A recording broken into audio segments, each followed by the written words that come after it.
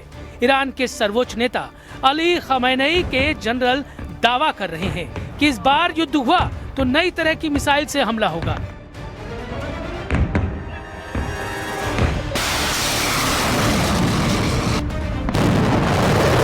ऐसी मिसाइल जिसकी रेंज ज्यादा होगी ताकि वो दुश्मनों को लंबी दूरी तक तबाह कर पाए, जिसका पेलोड यानी वॉरहेड ज्यादा बड़ा और हाहाकार मचाने वाला होगा, जो स्टेल्थ होगी यानी उसको ट्रैक और इंटरसेप्ट करना यानी उसे मार गिराना भी मुश्किल होगा। ईरान के कमांडर दावा कर रहे हैं कि उनका मिसाइल जखीरा इतना खतरनाक होगा कि इजराइल को सरेंडर करने में 12 दिन का वक्त नहीं लगेगा। ईरान इस बार ऐसा जवाब देगा कि इजराइल 12 घंटे के अंदर सरेंडर कर देगा, यानी 12 दिन नहीं 12 घंटे वाली वार्निंग ईरान की तरफ से जारी की जा रही है।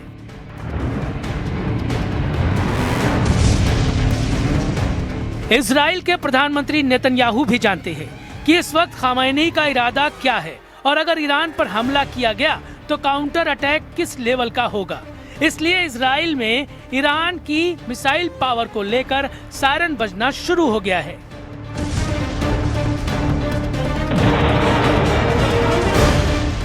इजराइल की सेना ने ईरान की मिसाइल पावर को लेकर बहुत बड़ा दावा किया है, ऐसा दावा जिसके बारे में पूरी दुनिया को अलर्ट कर रहा है इजराइल।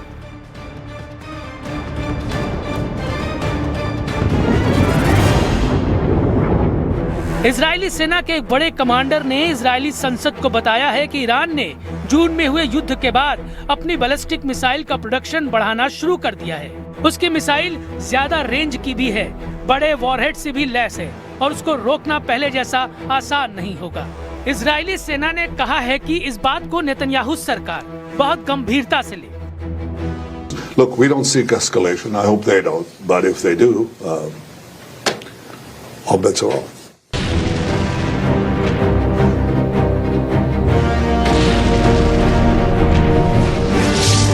पहले नेतन्याहू ने खुद दावा किया था, जो अब झूठा साबित हो रहा है। ईरान पर किए गए हमलों के दौरान इजराइल ने उसकी मिसाइल अड्डों को तबाह करने का दावा किया था, लेकिन अब इजराइल में ही कहा जा रहा है कि ईरान की मिसाइल पावर बरकरार ही नहीं बल्कि और तेजी से आगे बढ़ रही है, जिसका सबसे बड़ा खतरा इजराइल को होगा। और फिर खाड़ी के आसपास अमेरिका के सैन्य अड्डे भी इसके चपेट में आएंगे। अगर ऐसा हुआ तो समझ लीजिए कि फिर ईरान और इजराइल के बीच आखिरी दम तक युद्ध लड़ा जाएगा। Trump is looking to distinguish himself from past presidents like Obama and Biden. Those presidents provided rhetorical support for Iranian protesters in past protests, but members of the Republican Party certainly have challenged those presidents for not doing more to defend protesters and protect them against violence.